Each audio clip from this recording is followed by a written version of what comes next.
মায়েরি কাকে বলছে? বাবা তো এখানে বসে আছে, বাবাকে তো বলতে হবে। বাবা বাবা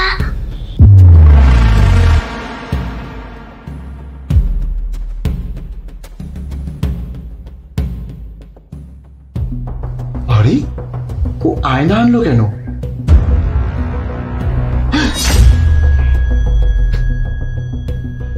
আরে অপু, অপু এসব কাকে পাঠাচ্ছে?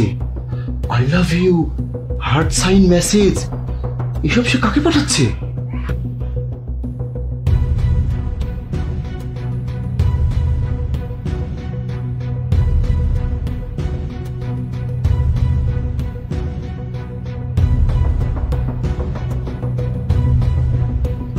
মনে হচ্ছে অপু আমাকে ধোকা দিচ্ছে। সব সময় এই মোবাইল নিয়ে বসে থাকে, আর আমার সাথে আজকাল কেমন যেন করছে। যাই, মাহিবকে গিয়ে জিজ্ঞাসা করি ও আর কি দেখেছে। আরে তুমি কোথায় যাচ্ছ? আমি পানি খেতে যাচ্ছি। আচ্ছা ঠিক আছে, যাও।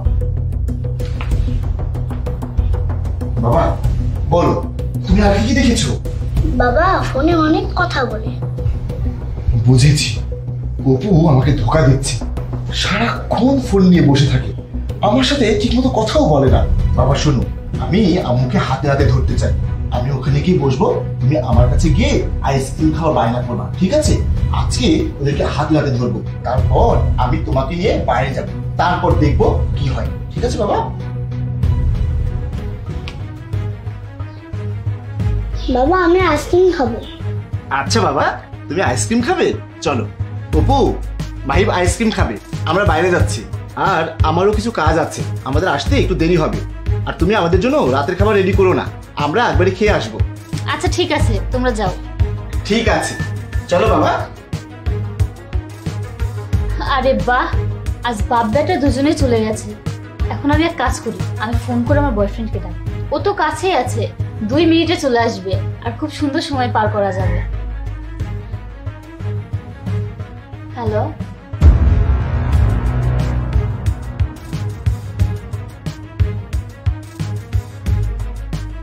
আরে এই ছেলেটা তো পাশের ফ্ল্যাটে থাকে, তাহলে ওর সাথে ওর সম্পর্ক চলছে। এই ছেলেটার নাম তো তুহিন। ঠিক আছে, আজ আমি ওদেরকে হাতে নাতে ধরবো। চলো। তোমার জন্য আমি কতক্ষণ ধরে ওয়েট করছি, তোমার আসতে এত সময় লাগলো? কতদিন হলো তোমার সাথে আমি একান্ত সময় কাটাই না। আরে হ্যাঁ, এখন চলো ভেতরে যাই। 1 মিনিট, তোমাদের ভিতরে যাওয়ার খুব তাড়া, তাই না? আগে আমার সাথে কথা বলো। তুমি তুমি এত তাড়াতাড়ি কিভাবে আসলে? আর তুমি যেটা ভাবছো তেমন কিছুই না, ও তো আমাদের প্রতিবেশী, আমার কাছে চিঠি নিতে এসেছে।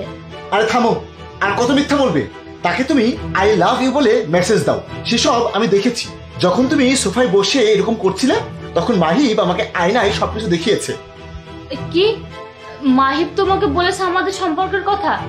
জাহিদ, তুমি আমাকে মাফ করে দাও।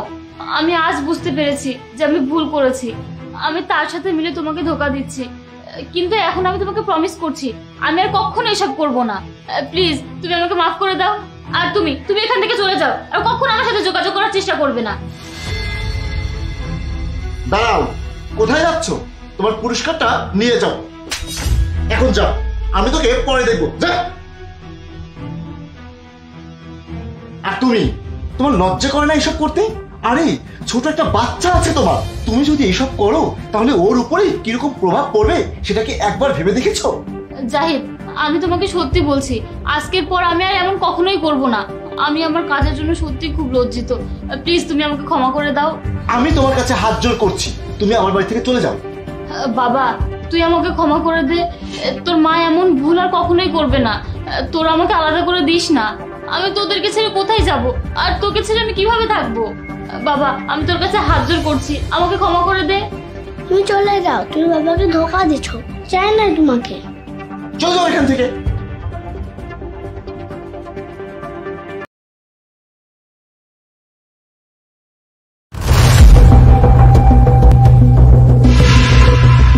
আমার পিছনে না অনেকগুলো গুন্ডা লাগছে স্যার, প্লিজ স্যার আমাকে বাঁচান, ওরা বাসায় নিচে আছে।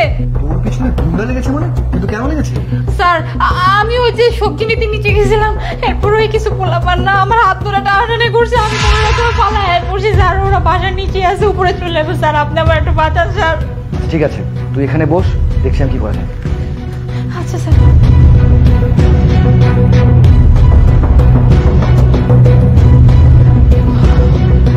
ও বাবা, যাক বাঁচলাম।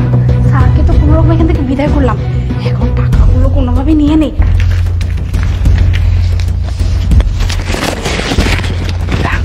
আরে এমন জায়গায় রেখেছে স্যার বুঝতেই পারবে না। যাই হোক, তাড়াতাড়ি যাই। কিরে, তুই যে আমাকে বললি তোর পিছনে গুন্ডা লেগেছে, অনেকগুলো ছেলে তোর পিছু করেছে, কই?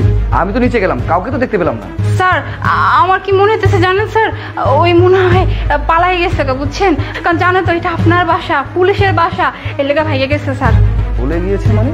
কিন্তু এভাবে কিভাবে চলে যাবে? তুই না বলি যে তোর পিছনে কোন লোক লেগেছে, তাহলে এত তাড়াতাড়ি কিভাবে যায়? আমি তো সঙ্গে সঙ্গে নিচে গেলাম। স্যার আমি সত্যি কথা কইতেছি, আমার পিছনে কয়েকটা পোলা লাগছিল স্যার। না না, আমার মাথাতে একটা কথা কোনোভাবে ঢুকছে না। ওরা যদি জানে যে এটা পুলিশের বাসা, তাহলে তোর কিছু করার কোনো দরকারই নেই। আমার না কেমন জানি সন্দেহ লাগছে। সত্যি করে বলতো ব্যাপারটা কি? স্যার কি হয়েছে এই জায়গায়? আপনি অল্লগে চিল্লাইতেছেন স্যার। আরে চিল্লাইতেছে কি সাদে? হুট করে এসে বললো আমাকে ওর পিছু নাকি কোন গুন্ডা লেগেছে, অনেকগুলো ছেলে নাকি ওর পিছু নিয়েছে। এখন তুই আমাকে বল, ওর পিছু যদি কোনো ছেলে নিয়ে থাকে, আমি তো সঙ্গে সঙ্গে নিচে নামলাম, আমি তো কাউকেই দেখতে পেলাম না। স্যার কি কইতাছেন? ওরে ডিস করবো স্যার, ইম্পসিবল ব্যাপার স্যার। ওর যে চেয়ারা স্যার, আপনার কি মনে হয় স্যার ওরে 3-4টা পোলা ডিস করবো স্যার? জীবনও সম্ভব না স্যার। আমার মনে হয় কি স্যার কোনো দান্দা আছে স্যার, আপনার বাইরে পাঠায় কোনো দান্দামি করছে স্যার। আপনার জিজ্ঞাসা দান্দাটা কি আছে? এই তুই কি আমার সাথে মিথ্যা কথা বলছিস নাকি? মানে কোনোভাবে সত্য লুকানোর চেষ্টা করছিস? দেখ, যদি কোনো কিছু লুকানোর চেষ্টা করে থাকিস তাহলে আমাকে খুলে বল ব্যাপারটা। স্যার আপনি কি কথা কইতেছেন স্যার? ওর কথা শুনে আপনি আমার এমন কথা কইতেছেন স্যার? আমি কতদিন ধরে আপনার বাড়িতে কাম করি, আমার আবার কিসের দান্দা স্যার? স্যার আপনার কথা একদম বিশ্বাস করে না স্যার, আমি কনফার্ম স্যার ওর কোনো দান্দা আছে স্যার। আপনি একটা কাম করেন স্যার, ঘরে টাকা রাখেন না স্যার সবসময় স্যার? আমার মনে স্যার টাকা চুরি করছে। আপনার বাবা তো জিজ্ঞান যে কয় টাকা চুরি করছে আর কই রাখছে স্যার, জিজ্ঞান। আল্লাহ স্যার, কত বড় ডাহা মিথ্যা কথা কইতেছে স্যার। আপনি কছেন আমি আপনার বাড়িতে কতদিন ধরে কাম করি, একটা জিনিস আমি এখানে ওখানে রাখছি, কোনোদিন রাখি না, একটা জিনিস ছুঁয়ে বুঝতে দেই না। আর ও কি কইলো আমি না এখানে টাকা চুরি করছি? আমি কোনো টাকা চুরি করি নাই। আর তুই মিথ্যা কথা কসকা?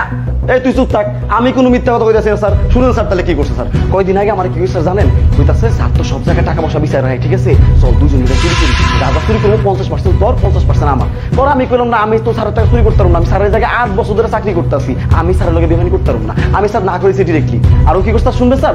তুই না করলে না কর, সমস্যা না, কিন্তু আমি চুরি করবো স্যার। আমার কি মনে স্যার ও টাকা চুরি করছে, টাকা চুরি করে স্যার কোথাও লুকে রাখছে স্যার। ও আচ্ছা, এই ব্যাপার তাহলে না? এই সত্যি করে বলতো, তুই টাকাটা চুরি করেছিস? আর টাকা যদি চুরি করেই থাকিস তাহলে লুকাইছিস কোথায় বল? বল আমাকে। হ্যাঁ স্যার, আপনি যে কি কইতাছেন ও কই লুকা রাখছে আপনার আইডিয়া আছে স্যার? শুনেন স্যার, ও মায়া মানুষ স্যার, ওর কই সেগ্রিমেন্ট কর, এমন এমন জায়গায় টাকা রাখছে স্যার, আপনি ধরতে পারবেন না, দেখতে পারবেন না স্যার। ওর আপনি কোন যে কই রাখছে জিজ্ঞেস করেন স্যার, ওরে ঘুরে দাঁড়াইতে করেন আমার স্যার সন্দেহ হইতাছে স্যার, ও মনে হয় জামার মধ্যে টাকা পয়সা রাখছে স্যার, ওর ঘুরতে করেন আপনি। এইটা একদম তুই ঠিক কথা বলছিস। এই সত্যি করে বল। দেখ আমি কিন্তু তোকে ভালোই ভালো বলছি, কোথায় টাকাটা লুকিয়ে রেখেছিস চুপচাপ বল। আর তুই একটা মেয়ে মানুষ, তোর শরীরেও আমরা হাত দিতে পারবো না, তাই বলছি টাকাটা কোথায় রেখেছিস ভালো মতো বল আমাকে। কিরে স্যারে কইতাছে গুরস্তা কি লিখে ঘুর? স্যার স্যার কি কইতেছি স্যার? সত্যি কইতেছি স্যার, আমি কোনো টাকা পয়সা নেই না। পিছনে ঘুরবো কেন? আমার পিছনে কি আছে? তাই ঘর ঘর দেখছেন স্যার, পিছে টাকা লুকা রাখছে স্যার, দেখছেন? আমি কইছিলাম স্যার ওর কোনো দান্দা আছে স্যার, আপনি নিতে পাঠায় স্যার এই টাকাটা পিছনে বুঝছে স্যার। আর কই কই যে টাকা রাখছে স্যার আল্লাহ জানে স্যার। স্যার আমার এই জন অফার দিছে স্যার, আমি তো তোরে কইছি স্যার আমার চিকিৎসার লেগে স্যার 10 লাখ টাকা দিছে। আর 10 লাখ টাকার পর স্যারের বাসায় আমি চুরি করবো, জীবনও সম্ভব না। স্যার আমার যে বিশ্বাসটা করে বিশ্বাসটা ভেঙে যাবো। তুই তো 5 বছর ধরে এই বাসায় চাকরি করতেছিস, তুই এই কামটা কেমনে করলি কত আমারে? কি ছি ছি ছি মুনা, আমার ভাবতে অবাক লাগছে, এতদিন ধরে তুই আমার বাসায় কাজ করছিস, দীর্ঘ 5 বছর যাবত তুই এই বাসায় কাজ করছিস, তোর উপর আমার কত বিশ্বাস ছিল, আর সেই বিশ্বাসটা তুই এত নিমিষে ভেঙে দিলি। আরে তোর যদি টাকার দরকার ছিল তুই আমাকে বলতি, আমি নিজে থেকে দিতাম। তুই কি আমার সম্বন্ধে জানিস না আমি কেমন মানুষ, কি ধরনের মানুষ? কেউ যদি বিপদে পড়ে আমার কাছে সাহায্য চাই আমি কখনো তাকে ফেরাইনি। আর তুই কি না আমার বাসায় থেকে আমার বাসায় চুরি করছিস? তার মানে যেই থালায় খাই সেই থালায় পুরা করিস? ছি ছি ছি ছি, ভেবেছিলাম তুই একটা অসহায় ভেবে তোকে এই বাসায় কাজ দিয়েছিলাম, দীর্ঘ 5 বছর যাবত তুই এই বাসায় কাজ করছিস, তোর উপর একটা আমার বিশ্বাস ছিল, কিন্তু আজকে এক নিমিষেই তুই সব বিশ্বাসটা ভেঙে দিলি। স্যার স্যার আমি স্বীকার করতেছি যে আমি এইখান থেকে আপনার টাকা চুরি করছি, কিন্তু স্যার আমি এটা ইচ্ছাকৃতভাবে করি নাই স্যার। আমার না টাকা খুব দরকার ছিল, আমার মা হাসপাতালে হাসপাতাল, আমার চিকিৎসার লাগে না অনেকগুলো টাকা লাগতো, আমি কই থেকে টাকা পাবো?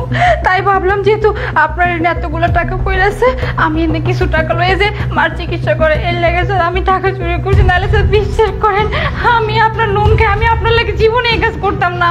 আরে যেটাই হোক, তুই চুরি কেন করেছিস বল আমাকে? তোর মায়ের চিকিৎসার জন্য যদি টাকা দরকার ছিল তুই আমাকে বলতি। তুই আমাকে কি চিনিস না যে আমি কেমন ধরনের মানুষ? আরে আমি তো ওর মার চিকিৎসার জন্য 10 লক্ষ টাকা খরচ করছি, তোর মায়ের জন্য না কিছু করতাম, এদিকে আমার কম পড়ে যেত। তাই বলে তুই চুরি করবি? শোন, চুরি করা কোনো সমাধান না। আমার ইচ্ছে করছে এই মুহূর্তে তোকে আমি পুলিশের হাতে দিয়ে দিই, কিন্তু না, অনেকদিন যাবত তুই আমার এখানে কাজ করেছিস, তোর প্রতি আমার একটা সব কর্নার কাজ করে, যার কারণে তোকে আমি এবারের মতো মাফ করে দিচ্ছি। আর হ্যাঁ, তোর মায়ের চিকিৎসার জন্য টাকা লাগবে তো তুই আমার কাছ থেকে নিয়ে যাস, কিন্তু হ্যাঁ, আজকের পর থেকে এই ধরনের কাজ আর কখনো যেন আমি না দেখি, আর যদি দেখি না সোজা কিন্তু একদম থানায় বলে দেবো। মনে থাকবে কথা? স্যার স্যার সত্যি কইতেছেন স্যার, আপনি আমার চিকিৎসার টাকা দেবেন স্যার? স্যার আমি আপনার কথা দিতেছি, জীবন আমি এমন কোনো কাম করবো না যাতে যাতে আপনার কাছে আমি ছোট হইতে। আর স্যার আমি যে টাকা পয়সা করে নিচ্ছি না, এই টাকা পয়সাগুলো আমি সব দিয়ে দিতেছি।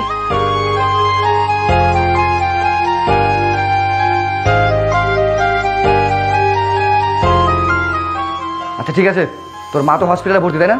চল আমার সাথে চল, আমি সব কিছুর ব্যবস্থা করছি। আয়। হ্যাঁ স্যার, হ্যাঁ উনি চলেন স্যার।